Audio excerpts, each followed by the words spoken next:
Sup my dudes, Valk here. Now you guys have been requesting a tier list for a while, right? You guys have been asking me to make a tier list, Valk, make a tier list, please. So what I'm going to do instead is I'm going to make two videos here. And I'm not making the second video until part 2 of this update comes out, because then they normally do part 1, part 2, and then a week of downtime, and then new update. So the best teams video isn't going to come until next week, but for right now, I'm going to talk about what I feel like are the top 6 characters in the game, because making a tier list on this game, I want to let you guys know, there is a bunch of different content, there is a bunch of different units, a bunch of different teams. Making a tier list is a ton of work, something I don't really have the time to do.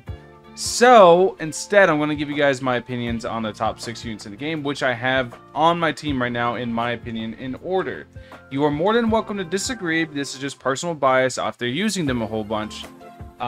This is just how I feel about it, and you guys are more than welcome to disagree with me, but I feel like these units are very, very, very strong, and they're just good in general, in my opinion. The only one in honorable mention, some honorable mentions I want to make real quick, thinking about it.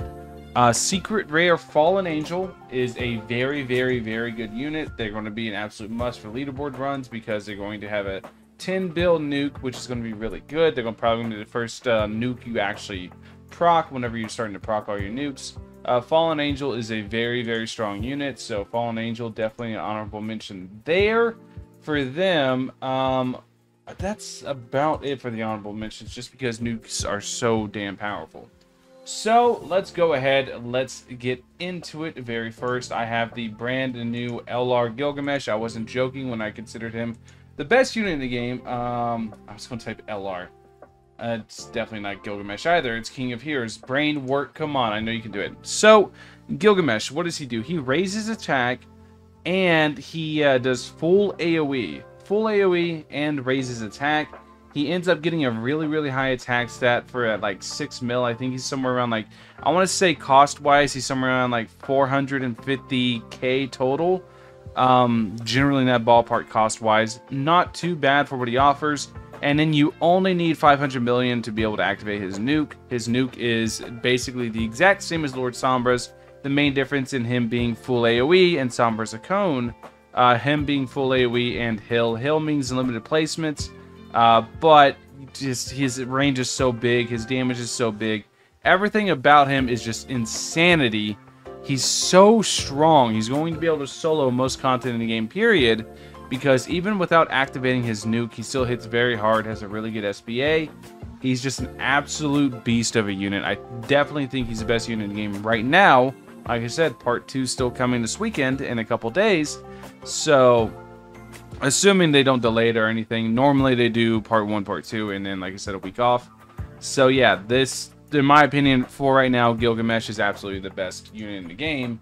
Up next is a very easy S-Death. S-Death, once again, she's a cheap unit. She leads her own category. That's a big thing. Gilgamesh's category lead isn't that good because Treasure Hunters as a team isn't really anything crazy. But Frozen Heart is basically any unit that has a freeze ability in the game, and she works really well off of it. She's full AoE. Once again, you'll notice the team full AoE is pretty strong. Full AoE, she does Frostbreak, and she just does a ton of damage. You can see how much damage I've dealt on her in total and the times I've used her. She's so strong. She solos most stuff in the game. Well, not solos. Obviously, you got to build a team around her with Frostbreak. But you pair her with the Battle Pass unit, the Blue Rose Knight, Yu-Gi-Oh, I think his name is. You pair her with him, and you just absolutely destroy 90% of the content in the game. She's just an insane powerhouse. Absolutely worth the grind to actually go ahead and craft her. Really, really, really damn strong. Next up is Lord Sid, Lord Sombra. He is a ground unit. You can place him anywhere. He's a cone, and he builds up to basically, you need him to function with Fallen Angel. You need him to basically have a nuke. He does basically everything in the game while having a pretty good attack stat at it. He's pretty expensive. Like, he's more on the Gilgamesh end of being pretty expensive. Gilgamesh is like 450k. I want to say he's somewhere around that ballpark. I think 450k is pretty expensive. I don't remember if I called that cheap a second ago, but it is expensive. 450k is very expensive. But however, Whenever you build Lord Sombra, he basically is the whole team. He's on really good categories as well. Swordmaster, Swift and Deadly, Youth, very good categories in those three. He's able to do a ton of work, and he's pretty much been a staple, a mainstay staple in like any leaderboard run ever since he's came out. So yeah, he's very, very good to consider. Also, everybody asks where I got this cosmetic. This is his Halloween cosmetic. You can't get it anymore until they decide to rerun it. So yeah, that's a thing to consider. Next up is something that might catch people off guard. I know Shinji should probably be on this list. UR++ Visored Captain. He's like a mainstay also in basically any leaderboard run. Really, really good for that too. But I don't think he's quite as good, in my opinion, as Red Hair. Shanks. Shanks is apparently not here. Is it all? It's all one word. Okay, so Shanks. What makes Shanks so good? He's just absolute monstrous CC. He's just a really good CC unit that you shove him in. He has a good attack stat too, but you shove him into any team, and he's able to lock down the enemies for an insane amount of time. Having stun as well as a time stop, and the fact that you can place 3, his time stop isn't a global cooldown. So you can cycle it so the enemies can barely move through the wave of Shanks doing his thing, and he's able to provide insane value in terms of CC. He's absolutely one of my most valuable units. You can see I have cleared 119 stages with him. I use him so much. He has become one of my most valuable units. He's so damn good. Shanks is an insane powerhouse that I consider on my team almost every single time. Anytime I'm thinking of a team, Shanks is one of my go-tos. So next up is Dark Flower, Sakuramato. Dark Flower. So why Dark Flower? One, she is a summoner unit. She summons a bunch of fate characters. She provides Tamer as well. So she's amping her own damage by 300%. Just look at quick Tamer. That's what it does. Unless they changed it. It used to say 300% there specifically. It doesn't say 300% anymore. So unless they changed it, and I don't know, then yeah, it used to say 300%, but who knows now. Anyways, she applies Tamer, which buffs up summoner damage, and she does summons, 3 summons, very powerful summons. And not to mention, not only is she strong in that regards, the fact that she also hits air early, she gets early hybrid because her Shinigami also applies Fear. So she applies Fear, she applies Tamer, she has good summons, and on top of that, she has one of the most busted leader skills in the game. Flower of awtd, category attack plus 110%, cost minus 10%. So it's 10% less attack than a lot of other teams, but that cost minus 10% ends up coming up quite a lot. And Flower as a category is insane. If we go down to the Flower category, this is one of the most stacked categories in the game, period. It is every single female in the game, as you guys can imagine. That's kind of wacky. That's kind of wacky. Every single female in the game lets you make some very, very, very strong teams, and she's the leader of it all. She just enables some really wacky stuff going on. So next up is Uta. Now, Uta might catch some people off guard, but I feel like Uta is incredibly valuable, almost as valuable as Oshi. Could be potentially even more valuable than Oshi. Uta is an absolutely nutty unit. Basically, whenever you max out Uta, one of the things she does do is she maxes out, she goes full AoE, she has a good attack stat, she has a better buff than Oshi that she's able to go ahead and put down. She summons in lots of units, she feeds your units, she increases your unit's stamina. Dude, she does so much. She does so much. She's such a valuable unit to have. You guys can see 84 cleared stages with her. I use her a bunch. She's just really, really good. Any leaderboard run that I think about her, because the amount of buffs she actually provides is really, really valuable, and the fact that she makes it so you don't have to feed your units. The only downside of running her over Idle is obviously the amount of income, the amount of revenue Idle gives you. So a lot of times I do end up picking Idle over her simply because I need money more than I need a buff.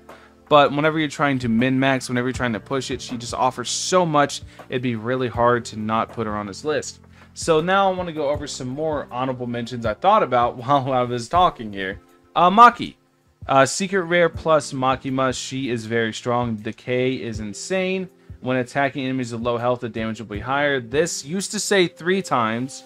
Like I said, they've rebalanced all the passives, so I don't know how it works now because it's not telling me, this tooltip's not telling me specifics anymore. It used to say 3 times, so you would do triple damage against enemies with less than 50% HP.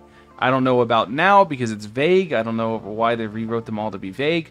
But you guys can see the damage she does. It's really good. And then she also has like a kind of a nuke, but it's guaranteed to do, I think, somewhere around like 30%. Don't quote me because I'm not in game right now. Well, I'm not. I don't have it pulled up. I think it's 30% of the enemy's HP. So it ends up doing a ton of HP whenever you use it in-game versus a lot of enemies. You can do a ton of damage with her. That plus Decay makes her a very strong unit. The only downside really is the fact that she's a line unit. Line is pretty rough. And then another one I want to talk about that a lot of people are kind of sleeping on right now is Yamamoto. Yamamoto is very, very, very strong right now because Flame 2, even though they reworked it so it's only a 40% chance to actually apply, they made it so Flame now can stack on itself infinitely. So as long as you have a bunch of Flame units, you can put down Flame on top of Flame on top of Flame, meaning Yamamoto is now very, very, very, very strong. He's a giant full AoE Flame unit. You can see he's got a place limit of 3. This does come up because, like I said, once again, Flame now stacks. So the more units you have applying Flame, the more you can do some wacky stuff. I can't wait to see what people are able to figure out with him because I do think Yamamoto's really slept on right now. But Yamamoto's on my list right now for top units in the game because of the way they changed how Flame works and the way they changed how DOT works in general. I think he's really good. He's got a good category skill here. Category attack plus 100%, dot damage plus 30 for Bright Burning Warrior. Pretty good leader skill as well. I think Yamamoto is definitely on the rise. I don't think he's one of the best units in the game right now, but I think based on the testing I've done and everything, that his damage is actually pretty noteworthy right now because Flame can infinitely stack. So, I know this isn't a tier list. I'm hoping to sate you guys some until I can make a best teams video, because that's going to be one that you guys really want to look out for if you care about tier lists and all, because best teams is completely different between best units. Best units is completely different conversation to be had. However, I wanted to go ahead and make this video for you guys because I know you guys really wanted a tier list. So, thank you guys all for watching. Let me know what you guys think in the comment section below. What I want you guys to do, if you guys are veterans of the game, because nobody's going to have the same opinions on a tier list, at least I don't think. I want you guys to list for me your top 5 units in the game in the comment section below, and so other people can read your opinions, read everybody's opinions, and we can kind of see where everybody aligns and stuff like that. Because like I said, keep in mind, this is just personal bias. Anyways, thank you guys for watching. I'll catch you guys in the next one. Peace.